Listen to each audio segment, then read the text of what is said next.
Neste 32º domingo do tempo comum, a liturgia privilegia a história escrita para os mais pequenos. Por um lado, uma pobre viúva pagã que, em tempo de carestia, salva o profeta perseguido com a sua generosidade. E por outro, uma outra viúva pertencente ao povo de Deus, cujo nada que possui se converte no todo que dá. Não fazem ruído o punhado de farinha ou o último fio de azeite, ao contrário das moedas que tilintam no templo. Jesus convida-nos assim a ler o escondido, a ir além das aparências. O primeiro livro dos Reis conta-nos a história do profeta Elias, que viveu quando o culto ao ídolo Baal atraía o povo de Deus e a penúria imperava devido à falta de água e assim a pobreza se ingrava. Os chefes do povo quiseram atribuir a razão desta calamidade ao profeta, que teve de fugir e encontrou subsistência em casa de uma viúva em Sarepta de Sidónia. Tendo-lhe feito o pedido de pão e de água, ela pouco pode apresentar, senão um punhado de farinha na panela e um pouco de azeite na almotolia, que estavam em resto para si e para o seu filho. No entanto, esta mulher confia nas palavras do profeta Elias e prepara-lhe um pão. E continua o texto que desde aquele dia nem a panela de farinha se esgotou, nem se esvaziou a almotolia do azeite. Neste simples relato, destaca-se a fé desta viúva que confia na promessa do profeta contra as suas poucas seguranças. Aliás, ela dá tudo, e é a sua generosidade que multiplica o alimento. Deste modo, se apresenta a predileção de Deus pelos pobres, de um modo especial pelos órfãos e pelas viúvas, como afirma o livro do Êxodo. Não façais mal ao estrangeiro e não maltrateis o órfão e a viúva. Se lhes fizerdes mal, eles invocarão a minha ajuda e eu escutarei os seus gritos. Porque eu sou misericordioso, diz o Senhor. No Evangelho segundo Marcos, Jesus orienta a nossa atenção para dois quadros contrastantes. Por um lado, os escribas e por outro, uma pobre viúva.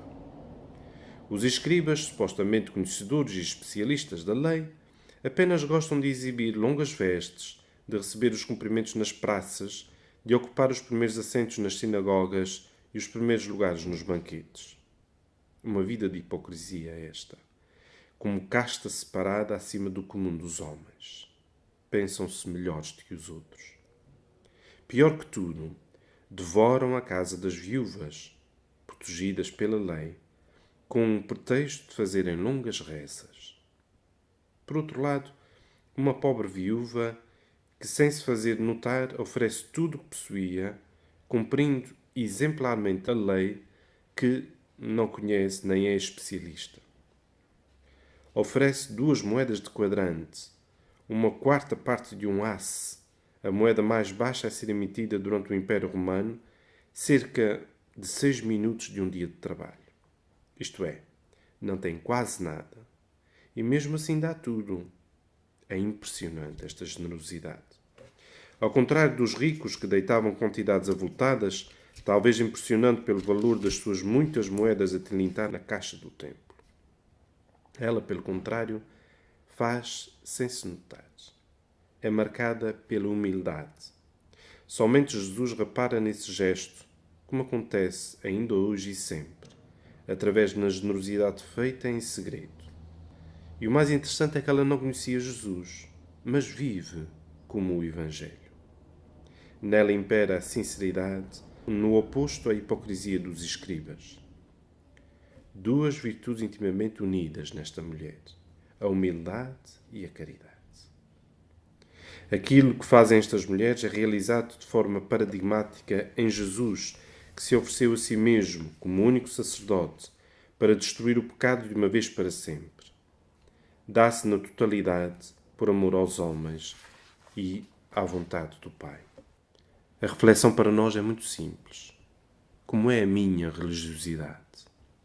Acredito e faço realmente o que me ensina o Evangelho? Mais do que isso, em que medida sou humilde e generoso?